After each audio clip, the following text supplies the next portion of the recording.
أعوذ بالله من الشيطان الرجيم. Ada yang bertanya, Ustaz, istimewa para sahabat itu apa? Kalau anda buka Quran surat Asy-Syura, Allah gambarkan apa istimewanya para sahabat. Istimewa mereka itu 4, kata Allah.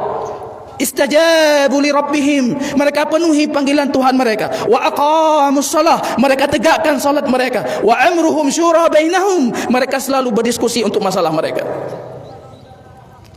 Wa mimma razaqnahum yunfiqun, mereka itu gemar berinfak. Nyan hayu para sahabat gara-gara putboh perkaranya. Mereka itu orang paling bersegera kalau datang perintah Allah dan Rasul. Hana pubre, hana pre, hana pikir, hana pakai ule. Coba anda bayangkan jemaah kaum muslimin. Rasul suatu ketika sedang khutbah seperti ini. Tiba-tiba Rasul melihat satu orang sedang berdiri. Rasul mengatakan, ala ijlis, kamu duduk. Semua yang berdiri itu langsung duduk dengan perintah baginda Rasul. Anas mengatakan, ada yang sedang berada di pintu masjid, duduk di pintu. Nah, orang bak parkir, duduk di tempat parkir. Ada orang di kamar mandi, duduk di kamar mandi. Yang dia tahu perintah Rasul, duduk. Dia tanya ngile, nyan hana ruhlung, nyan kan kelung, nyan pasti orang lain. Datang perintah, lakukan. Datang amaran, terima. Datang kabar baginda Rasul, percaya, jangan diskusikan. Aisyah mengatakan, orang paling hebat itu wanita Ansar. Kenapa wanita Ansar itu paling hebat? Orang bertanya kepada Aisyah. Aisyah mengatakan, ketika turun Quran surat An-Nur, wa yudnina bijalabihinna ala juyubihinna, hendaknya mereka menutupi menggunakan hijab mereka. Apa yang mereka lakukan? Datang perintah itu, yang naijah di rumah langsung mereka jadikan hijab. Ada yang menurunkan gordennya dijadikan hijab. Ada yang mengambil taplak mejanya dijadikan hijab. Kurang kain tidak menghalangi mereka untuk menunaikan perintah Allah dan Rasul. Anak bertanya, lebih hijab. Mahasiswi kita di Banda Aceh lebih hijab. 5 tahun belakangan kita sudah melihat pemandangan-pemandangan yang aneh. Banyak mahasiswi kita sekarang sudah berani membuka-bukaan. 5 tahun barukan kalau antum terkala lagi. Awak lu Aceh kan? Awak Aceh. Kan awak Aceh, awak Aceh. Kan awak Birun, awak Birun. Sekarang mereka berani buka-bukaan. Wanita Ansar turun perintah itu, yang ada gorden diambil dijadikan hijab. Itu hebatnya para sahabat baginda Rasul. Ketika perang Khandaq, anda tahu perang Khandaq, nanti baca sejarah baginda Rasul. Perang Khandaq itu 150.000 pasukan kafir Quraisy mengepung Madinah.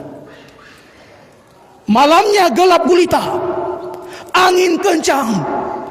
Para sahabat itu, Ibnu Mas'ud mengatakan, kami bahkan ke kamar mandi kami tidak berani.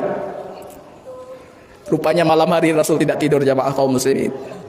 Beliau duduk dengan para sahabatnya. Beliau tiba-tiba mengatakan, siapa dari kalian itu pergi menuju pasukan musuh menyusup, cari berita bagaimana kondisi mereka, kembali ke saya, maka dia akan dibangkitkan bersama saya di surga. So tijijah. Anda berangkat ke sana, lihat bagaimana kondisi mereka, kembali ke sini, sampaikan kepada saya. Mereka kibang. Para sahabat langsung tunduk, tidak ada yang berani angkat tangan, apalagi angkat kepala. Rasul mengulang lagi, "Sawatimja ngonlong di surga." Para sahabat tunduk. "Sawatimja ngonlong di surga." Para sahabat tunduk. Karena itu masih pilihan. Sawatim golong biu. Tiba-tiba Rasul menunjuk, Hudzaifah, kamu berangkat. Hudzaifah itu anak muda, Pak. Langsung pergi berangkat, nyusup malam, angin kencang, masuk di tengah pasukan musuh, 150.000 pasukan musuh. Abu Sufyan ketika itu belum masuk Islam, masih komandan pasukan Quraisy. Beliau melihat geligat ini ada penyusup. Beliau mengatakan, nyo na urang ditamang bak tengah kita nyo. Nyan punya posisi long ngandron karena pelung nyo. Na urang di tengah kita nyo. Abu Sufyan mengatakan, hendaknya salah satu dari kalian itu mengambil tangan orang di sampingnya, bertanya, kamu dari mana? Hudzaifah ibnul Yaman. mendengar perintah itu langsung mengambil tangan orang di sampingnya. Drone dari mana? Long dari pulang. Oh kabere. Dia tidak ditanyakan lagi. Makanya ketika ada yang bertanya, Ustaz, sahabat itu cerdas enggak? Nya laganya hana cerdas, hana tempat li minta bicara orang jamaah. Lebih cerdas. Makanya tanya hanya ke sahabat. Dum tanya banget hanya ke sahabat. Hudzaifah mengatakan, di tengah gulap gulita itu saya melihat Abu Sufyan sedang duduk di dekat bara api. Demi Allah, kalau saya bunuh dia, saya bisa membunuhnya. Tapi saya teringat perintah baginda Rasul, tugas kamu cuma cari berita, jangan lakukan apapun. Menahan diri terhadap perintah baginda Rasul. Pulang dia. Rasul tersenyum, ya Hudzaifah, apa kabarnya? Ya Rasulullah, tenang. Awaknya ini berangkat hanali. Awaknya ini berangkat, tenang baginda Rasul. Ya Rasul, ya Hudzaifah, kamu akan membersamaiku di syurganya Allah. Begitu bagi mereka memahami perintah. Perintah lakukan. Hana tanya, hana pakai perasaan. Umar ibn Khattab, berapa cemburunya Umar ibn Khattab? Kalau ada laki-laki lebih cemburu pada Umar, itu tidak ada. Umar paling cemburu. Istrinya dilarang untuk menghadiri salat berjamaah. Kenapa? Cemburu Umar ibn Khattab. Tiba-tiba datang perintah baginda Rasul, la tamna'u ima Allah masajid Allah. Kalian jangan larang istri kalian dari rumah Allah. Umar mati, ya Rasulullah, ana ghayur, aku ini orang paling cemburu. Tapi nyakan lagi yang kapayah jati. Ya Rasulullah, cemburu paling cemburu ya Rasulullah. Cuma datang perintahmu mengatakan jangan larang hamba Allah yang wanita itu dari rumah Allah. Wa rumah Atikah punya kena jak sama yang jak laju. Demi Allah, kita lihat sekarang bapak anak agam hanali cemburunya. Demi Allah, kita dapati hari ini